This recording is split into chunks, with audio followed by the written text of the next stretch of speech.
Praise the lord. ప్రభువైన యేసు నామములో అందరికీ వందనములు. యేసయ్య మాటను ఈ కార్యక్రమాన్ని వీక్షించడానికి ప్రేమతో మిమ్మల్ని ఆహ్వానిస్తున్నాను. ఈ దినము అపోస్తలుడైన పౌలు కొరింథీయులకు రాసిన మొదటి పత్రిక 11వ అధ్యాయము 23వ వచనం నుండి 34వ వచనాల వరకు ధ్యానించుకుందాం.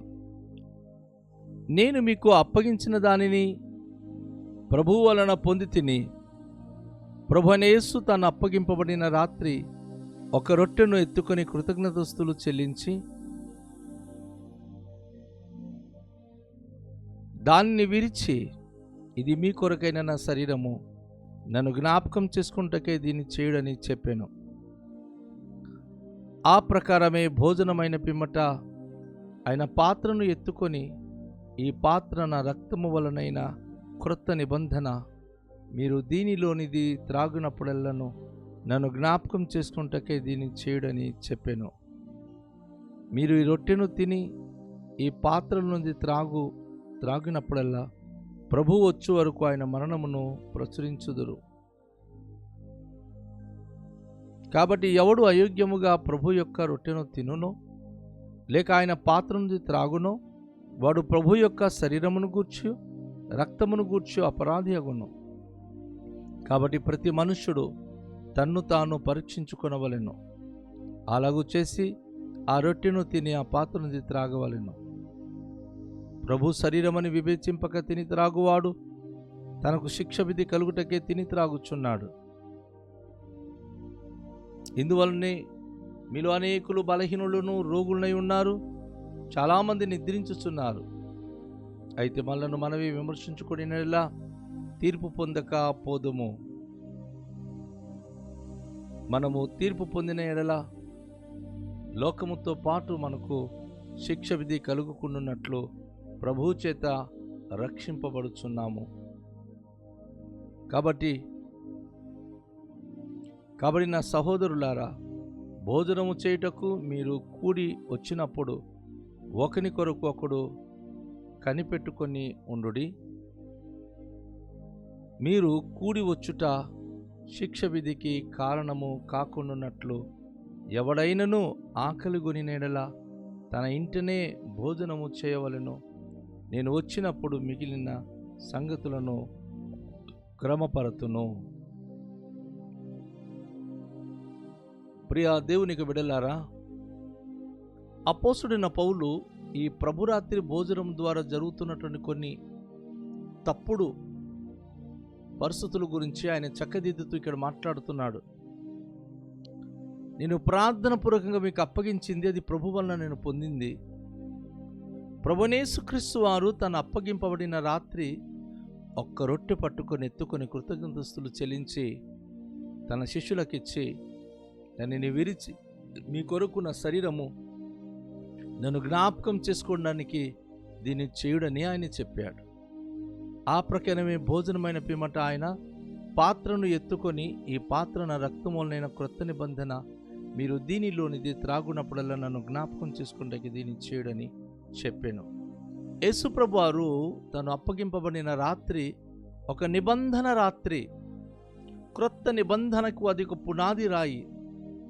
అది ఎంతో పవిత్రంగా స్థాపించబడిన ప్రభురాత్రి భోజనం పవిత్రమైన మనస్సుతో దేవునికి మహిమకరంగా దానిని చేయాలని పవిత్రమైనటువంటి సంకల్పంతో దేవుడు స్థాపించినటువంటిది.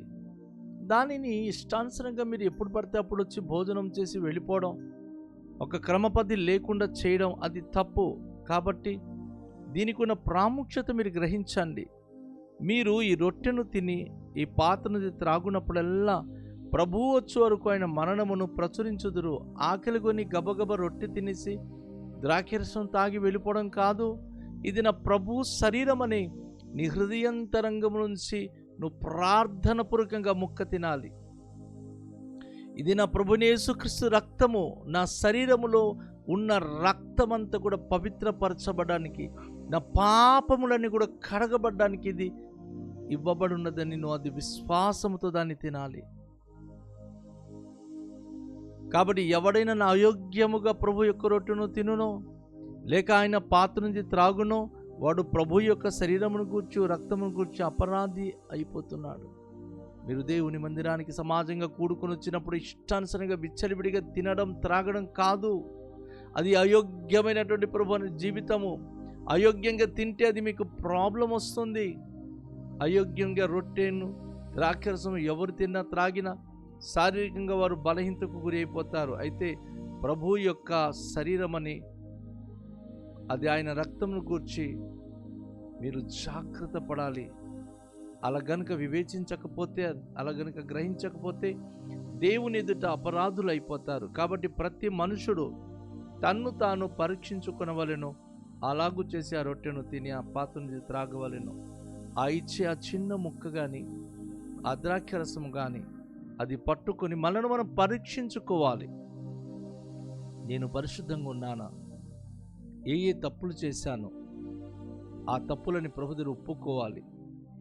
శరీరంలో ఏ రోగాలు ఉన్నాయా? కన్నీళ్ళు పెట్టి ఆ రోగాలు స్వస్థపరచమని దేవుడికి బ్రతిమలాడాలి. ఆ రొట్టె ఆ ద్రాక్షరసము పశ్చాత్తాప హృదయముతో ఈ రొట్టె ద్రాక్షరసము ఉన్న ప్రభు అయిన యేసుక్రీస్తు శరీరము రక్తమని అది పరిపూర్ణ విశ్వాసంతో మనం తిని త్రాగినప్పుడు అది మనకు దీవెనకరంగా ఉండును. ప్రభు శరీరమని వివేచింపక తిని త్రాగువాడు తనకు శిక్ష విధించుటకి తిని త్రాగుచున్నాడు.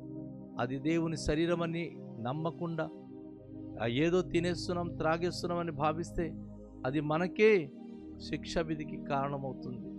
అది ప్రభు శరీరము, అది ప్రభు రక్తము. విశ్వాసముతో, కన్నీటి ప్రార్థనతో, పశ్చాత్తాప హృదయముతో ప్రభు అయిన యేసుక్రీస్తు వారి యొక్క శరీరము రక్తమును తిని త్రాగినప్పుడే అది మనకు ఆశీర్వాదకరంగా మారుతుంది. ఇందువలన అనేకులు మీరు బలహీనులను రోగులై ఉన్నారు, చాలామంది నిద్రిస్తున్నారు. ఈ యొక్క దేవుని యొక్క పవిత్రమైన శరీరము రక్తమును తిని త్రాగినప్పుడు అయోగ్యముగా, సరిగా మార్పు లేకుండా, పశ్చాత్తాపం లేకుండా, ప్రార్థన లేకుండా ఎప్పుడైతే మనం తినేస్తున్నాం, ఆ రొట్టె తిని ద్రాక్షరసం త్రాగుతున్నాము, అపోస్తలుడు పౌలు అంటున్నాడు, చాలామంది మీరు బలహీనులైపోతున్నారు, చాలామంది చనిపోతున్నారు. వాస్తవానికి ప్రభువైన యేసుక్రీస్తు శరీరమును, ఆయన రక్తమును తిని త్రాగినప్పుడు మనం సజీవులుగా ఉంటాం, మనం బ్రతుకుతాం. కానీ ఎందుకో జబ్బులు వచ్చి చచ్చిపోవడం అవుతుందంటే ఆధ్యాత్మిక స్థితిలో మనం దిగజారిపోయి ఉన్నాం. అయితే మనల్ని మనవి విమర్శించుకునేలా తీర్పు పొందకపోదుము. దేవుని యొక్క వాక్య ప్రకారంగా మనము విమర్శించుకోవాలి, మనను మనం పరీక్షించుకోవాలి. ఎక్కడ తప్పు చేస్తున్నాను, ఎక్కడ నేను ఫాల్ట్ చేస్తున్నాను, అది ప్రభు పాదాల దగ్గర చెప్పుకుంటానని మనం చెప్పుకున్నప్పుడు, మనను మనమే పరిశుద్ధం చేసుకున్నప్పుడు ఆశీర్వదింపబడతాం, దీవించబడతాం. దాని ద్వారా దేవునికి అద్భుత అనుభూతిని మనం పొందుకోగలుగుతాం. మనం విమర్శించుకుంటే తీర్పులోనికి వెళ్ళము, లేదు మనం సరి చేసుకోకపోతే తీర్పులోనికి వెళ్తాం. మనము తీర్పు పొందిన ఎడల లోకంతో పాటు మనకు శిక్ష విధి కలుగకున్నట్లు ప్రభు చేత రక్షింపబడుచున్నాము. మనము అందరిలాగా తీర్పుకి వెళ్ళామనుకోండి, దేవుని పట్ల విశ్వాసం కలిగి ప్రార్థించి పశ్చాత్తాపం కలిగిన హృదయాలకు ప్రభు శిక్ష విధి తప్పిస్తాడు. ప్రభు చేత శిక్షింపబడుచున్నాము. మనము ఆయన సంధిలో మనము ఆ శిక్ష విధి కలగకుండా ప్రభు చేత ప్రభు దృష్టి మన మీద ఉంటుంది కనుక ఆయన చేత శిక్షించబడినప్పుడు ప్రాణాంతకమైన శిక్ష విధి మన మీద పడకుండా మనము సంరక్షించుకోగలుగుతున్నాం. కాబట్టి నా సహోదరులారా, భోజనము చేయుటకు మీరు కూడి వచ్చినప్పుడు ఒకని కొరకు ఒకడు కనిపెట్టుకొని ఉండండి. ఈ సమాజంగా కూడుకున్నప్పుడు ఎవరు ముందు వస్తే వాళ్ళు తినేయడం, వెనక్కి వచ్చిన వాళ్ళకి ఏమి లేకుండా చేయడం అలాంటి కావద్దు. సంఘంలో దయతో ప్రతి ఒక్కరు ఇది గమనించాలి. మన సంఘంలో ఎంతమంది ఉన్నామో ముందు వచ్చిన వాళ్ళు వెనక్కి వచ్చిన వాళ్ళు ఒకే రీతిగా అందరూ భోంచేసి వెళ్ళాలి. ముందు వచ్చిన వాళ్ళు విపరీతంగా వడ్డించుకొని తినేయడం అలాంటి కక్కుర్తి బుద్ధి మనలో ఉండొద్దు. అది మనకు శాపకరంగా ఉంటుంది. ముందు వచ్చినోళ్ళు వెనక్కి వచ్చినోళ్ళు చక్కగా అందరూ ఒకే రీతిగా తినేటట్లుగా చూసుకోండి. అందరూ ఒకరికొకరు కనిపెట్టాలి. నా వెనకాల చాలామంది ఉన్నారు అన్న సంగతి గుర్తించి భోజన విషయంలో మనము చాలా జాగ్రత్తగా ఉండాలని ప్రభు చెప్తా ఉన్నాడు అపోస్తలుడు పౌలు ద్వారా. మీరు కూడి వచ్చుట శిక్ష విధికే కారణము కాకున్నట్లు ఎవడైనను ఆకలి కొని నెడలా తన ఇంటనే భోజనం చేయవలెను. నేను వచ్చినప్పుడు మిగిలిన సంగతులు క్రమపరుతును. ఎవరికైనా ఆకలిస్తుందా, మీరు మీ ఇంట్లోనే భోజనం చేసి వచ్చేయండి. అంతేగాని సంఘంలో భోజనము అని చెప్పేసి భోజనం గురించి గొడవపడకండి, గోల చేయకండి.